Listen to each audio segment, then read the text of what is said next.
Hello everyone, welcome to my channel Rishi's kitchen and health. అందరూ ఎలా ఉన్నారండి? బాగున్నారా? సూర్యుడు మకర రాశిలోకి ప్రవేశించే వేళ మకర సంక్రాంతిని సంబరంగా జరుపుకుంటాం కదా. మరి ఇది ఏడాదికి ఒకసారి వచ్చే తొలి పండుగ. మరి ఇలాంటి పండుగకి గుమగుమలాడే పిండి వంటలు ఉండకపోతే ఎలా? ఈ రోజు మనం 2 రకాల పిండి వంటల్ని తయారు చేసుకోబోతున్నాం. ముందుగా బూందీ లడ్డు కోసం శనగపిండిని ఇలా జల్లించుకొని పక్కకు పెట్టుకోవాలి. ఒక గిన్నెలోకి జల్లించుకున్న శనగపిండిని 2 గ్లాసుల వరకు వేసుకోవాలి. ఇప్పుడు బూందీ పొంగడం కోసం 1/2 టీ స్పూన్ వరకు బేకింగ్ సోడా వేసుకొని ఈ బేకింగ్ సోడా మొత్తం ఈ శనగపిండిలో కలిసిపోయే విధంగా బాగా కలుపుకోవాలి. ఇలా కలుపుకున్న తర్వాత కొద్దిగా నీళ్లు పోసుకుంటూ ఉండలు లేకుండా మృదుగా ఉండేలాగా జారుడుగా కలుపుకొని ఈ పిండిని పక్కన పెట్టుకోవాలి. కన్సిస్టెన్సీ అనేది ఈ విధంగా రావాలండి. మరీ గట్టిగా కాదు, అలానే లూజ్గా కాదు. ఇప్పుడు స్టవ్ వెలిగించుకొని డీప్ ఫ్రైకి సరిపడా ఆయిల్ పోసి వేడి చేసుకోవాలి.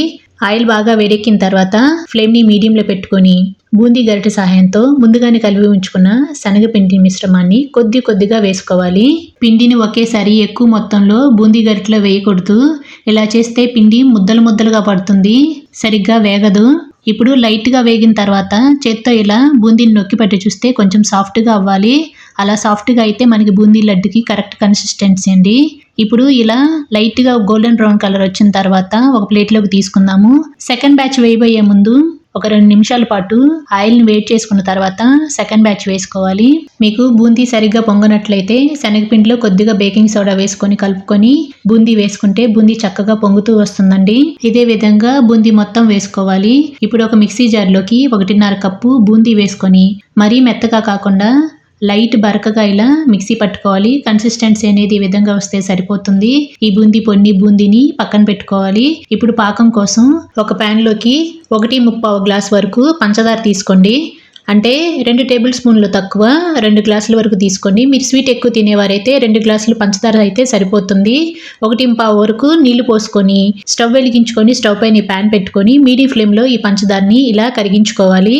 ఇలా కరిగించుకున్న ఈ పంచదార పాకాన్ని వేరొక గిన్నె పెట్టుకొని దానిపైన ఫిల్టర్ చేసుకోవాలి. ఇలా ఫిల్టర్ చేసుకున్న ఈ పంచదార పాకాన్ని వేరొక ప్యాన్లోకి వేసుకొని ఫ్లేమ్ని మీడియంలో పెట్టుకొని ఈ పాకాన్ని కరిగించుకోవాలి. అంతలోపు మనం బూందీ ప్లేట్ కింద వేసుకున్న టిష్యూ పేపర్స్ని తీసుకొని ఒక చిన్న వెడల్పుగా ఉన్న గిన్నె తీసుకొని ఈ బూందీ పైన లైట్గా ఇలా ప్రెస్ చేసుకోవాలి. ఇలా చేస్తే బూందీ లడ్డు అనేది జ్యూసీగా సాఫ్ట్గా ఉంటుందండి. ఇప్పుడు పాకాన్ని చెక్ చేసుకుందాము. కొద్దిగా పాకం తీసుకొని ఇలా 2 వేళ్ల మధ్యలో ఇలా పెట్టి చూస్తే లైట్ తీగ పాకంలాగా రావాలి. లైట్ తీగ పాకం వస్తే సరిపోతుందండి, గట్టి పాకం అవసరం లేదు. ఇప్పుడు 1 టీ స్పూన్ వరకు యాలకుల పొడి వేసుకొని బాగా కలుపుకోవాలి. కొద్దిగా లడ్డూల కర్పూరం ఉంటుంది కదా, పచ్చ కర్పూరం, ఆ కర్పూరాన్ని ఇలా మెదిపి వేసుకోవాలి. ఇప్పుడు మనం రెడీ చేసి పెట్టుకున్నాం బూందీని కొద్దిగా వేసుకొని 2-3 సార్లు కలుపుకోవాలి. మీరు కనుక మా ఛానల్ని ఫస్ట్ టైం చూస్తున్నట్లయితే please subscribe my channel and మీ వంతు సపోర్ట్ని మన ఛానల్కి తప్పకుండా ఇవ్వండి. ఇప్పుడు మనం మిక్సీ పట్టుకున్న బూందీ పొడి కూడా వేసుకొని ఈ బూందీ పొడి మొత్తం ఈ బూందీలో కలిసిపోయే విధంగా కలుపుకొని మూత పెట్టుకొని ఒక 20 నిమిషాల పాటు రెస్ట్ ఇవ్వాలి. ఇది చలికాలం కనుక పాకం గట్టి పడటానికి ఒక 20 నిమిషాలు టైం పడుతుంది. 20 నిమిషాల తర్వాత మూత తీసుకొని గరిటెతోటి ఒకసారి ఈ బూందీ మొత్తం 4-5 సార్లు ఇలా నిదానంగా కలుపుకోవాలి. పాకం అయితే చక్కగా పీల్చుకుంది. ఇప్పుడు మనకు నచ్చిన డ్రై ఫ్రూట్స్ని నేతిలో వేయించుకొని ఆ డ్రై ఫ్రూట్స్ కూడా వేసుకొని ఒక 2-3 సార్లు ఇలా లైట్గా మెదుపుకోవాలి. చేతికి కొద్దిగా నెయ్యి అప్లై చేసుకొని కొద్దిగా బూందీ తీసుకొని మీడియం సైజు లడ్డూలా చుట్టుకోవాలి. చూడండి ఎంత జ్యూసీగా సాఫ్ట్గా ఉందో కదా లడ్డు. మీకు ఒక టిప్ చెప్తానండి. పాకం గట్టి పడకుండా ఉండాలంటే ఆ పాకంలో 4 చుక్కల నిమ్మరసం కలుపుకుంటే పాకం గట్టిపడకుండా ఉంటుంది. ఇదే విధంగా మిగతా లడ్డూలన్నింటినీ కావాల్సిన సైజులో గుండ్రంగా ఉండల్లా చేసుకోవాలి. అంతేనండి, నోట్లో వేసుకుంటే కరిగిపోయే వెన్న లాంటి బూందీ లడ్డు రెడీ. ఈ ప్రాసెస్లో మీరు కూడా తప్పకుండా ట్రై చేయండి. వీటిని ఎయిర్ టైట్ కంటైనర్లో ఒక 10 రోజుల పాటు స్టోర్ చేసుకోవచ్చు. ఇప్పుడు మన రెండవ రెసిపీ ఆంధ్ర స్టైల్ కరకరలాడే పప్పు చెక్కలను తయారు చేసుకుందాం. ముందుగా ఒక వెడల్పు బేసిన్ పెట్టుకొని దానిపైన జల్లెడ పెట్టుకొని 1/2 kg వరకు బియ్యం పిండి తీసుకోవాలి. గ్రాముల్లో చెప్పాలంటే 500 గ్రాములు, కప్పు కొలతలతో చెప్పాలంటే 2.5 కప్పులు, గ్లాస్ కొలతలతో చెప్పాలంటే 2.5 గ్లాసుల వరకు బియ్యం పిండి తీసుకోండి. ఇక్కడ నేను ప్యాకెట్ బియ్యం పిండి తీసుకున్నాను. మీరు మరపట్టించుకున్న బియ్యం పిండి తీసుకుంటే ఇంకా మంచిది. ఇలా బియ్య పిండిని జల్లించుకొని పక్కన పెట్టుకోవాలి. ఇప్పుడు మసాలా కోసం ఒక మిక్సీ జార్లో 2 ముక్కలు అల్లం, 3 పచ్చిమిరపకాయలు వేసుకొని బరకగా మిక్సీ పట్టుకోవాలి. ఇలా బరకగా మిక్సీ పట్టుకుంటే మనం చెక్కలు తినేటప్పుడు పంటికి తగులుతూ టేస్ట్ బాగుంటుంది. ఇప్పుడు బియ్య పిండిలోకి 1 టీ స్పూన్ జీలకర్ర, 1 టీ స్పూన్ తెల్ల నువ్వులు, 1 టీ స్పూన్ కారపొడి, అరగంట పాటు నానబెట్టుకున్న సగ్గుబియ్యం 2 టేబుల్ స్పూన్లు, 2 టేబుల్ స్పూన్లు పచ్చిశనగపప్పు, 2 టేబుల్ స్పూన్ల పెసరపప్పు, మనం మిక్సీ పట్టుకున్న పచ్చిమిర్చి పేస్టు, కరివేపాకుని ఇలా చిన్న చిన్న ముక్కలుగా కట్ చేసుకొని వేసుకోవాలి. ఇప్పుడు 1 టీ స్పూన్ సాల్ట్ వేసుకొని ఈ బియ్య పిండిలో ఈ పప్పులు సాల్ట్ మొత్తం కలిసిపోయే విధంగా 4-5 సార్లు బాగా మద్దన చేసుకోవాలి. మనం పప్పులు నానబెట్టుకునేటప్పుడు అరగంట కంటే ఎక్కువసేపు నానబెట్టుకోకూడదు. ఇప్పుడు ఈ బియ్య పిండిలో సాల్ట్ సరిపోయిందో లేదో ఒకసారి చెక్ చేసుకుందాము. నాకైతే సాల్ట్ సరిపోలేదు. మళ్ళీ ఒక 1/2 టీ స్పూన్ సాల్ట్ వేసుకొని కలుపుకోవాలి. ఇప్పుడు చెక్కలు కరకరలాడుతూ రావాలంటే 2 టీ స్పూన్ల వరకు నెయ్యి వేసుకోవాలి. మీరు నెయ్యికి బదులుగా బటర్ కానీ గోరువెచ్చగా వేడి చేసుకున్న ఆయిల్ వేసుకొని కలుపుకుంటే చెక్కలు కరకరలాడుతూ బాగా వస్తాయండి. ఇప్పుడు ఈ నెయ్యి మొత్తం ఈ బియ్య పిండిలో కలిసిపోయే విధంగా 4-5 సార్లు బాగా కలుపుకోవాలి. మనం మ్యాక్సిమం బియ్య పిండిలో చల్లటి నీళ్ళే వేస్తుంటాము, అలా వేయకూడదు. నేను ముందుగానే ఇక్కడ 2 గ్లాసుల వరకు నీళ్లు తీసుకొని మరిగించుకొని రెడీగా పెట్టుకున్నాను. మరిగించుకున్న నీటిని కొద్దిగా వేసుకుంటూ పిండిని కలుపుకోవాలి, ఉండలనేవి లేకుండా. ఒకేసారి నీళ్లు వేసుకొని కలుపుకుంటే పిండి అనేది జారుడుగా వస్తుంది. కన్సిస్టెన్సీని చెక్ చేసుకుంటూ కొద్దిగా నీళ్లు పోసుకుంటూ పిండిని సాఫ్ట్గా కలుపుకోవాలి. మనం వేలుతోటి నొక్కి పెట్టి చూస్తే ఇలా సాఫ్ట్గా రావాలి. ఇప్పుడు ఈ పిండి పైన ఒక క్లాత్ కప్పి ఒక 10 నిమిషాల పాటు ఈ పిండికి రెస్ట్ ఇద్దాము. ఇలా రెస్ట్ ఇస్తే మనం చెక్కలు చేసుకునేటప్పుడు ఈ పిండి విడిపోకుండా, చెక్కలు అనేవి చిట్లిపోకుండా చక్కగా వస్తాయి.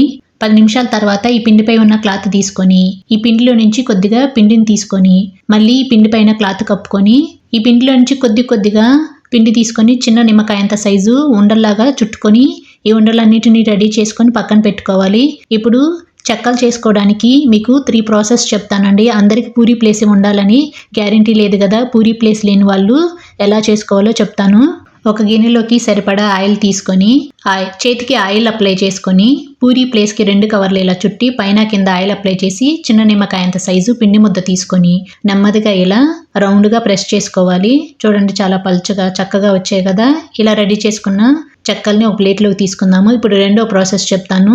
2 కవర్లని ఈక్వల్గా కట్ చేసుకొని వాటికి 2 వైపులా ఆయిల్ అప్లై చేసుకొని చిన్న నిమ్మకాయంత సైజు 4 ఉండలు తీసుకొని ఆ ఉండల పైన ఒక కవర్ పెట్టుకొని చిన్న గిన్నె తీసుకొని 4 వైపులా ఇలా రౌండ్గా ప్రెస్ చేసుకోవాలి. ఇలా ప్రెస్ చేసుకునేటప్పుడు 4 చెక్కలు ఈక్వల్గా రావాలని ఏమీ లేదండి. మనం చూసుకొని గిన్నెని ఈక్వల్గా తిప్పుకుంటూ చెక్కలను ఒత్తుకోవాలి. ఇప్పుడు కవర్ తీసి చూద్దాం. ఇవన్నీ ఈక్వల్గా చక్కగా వచ్చాయి కదా.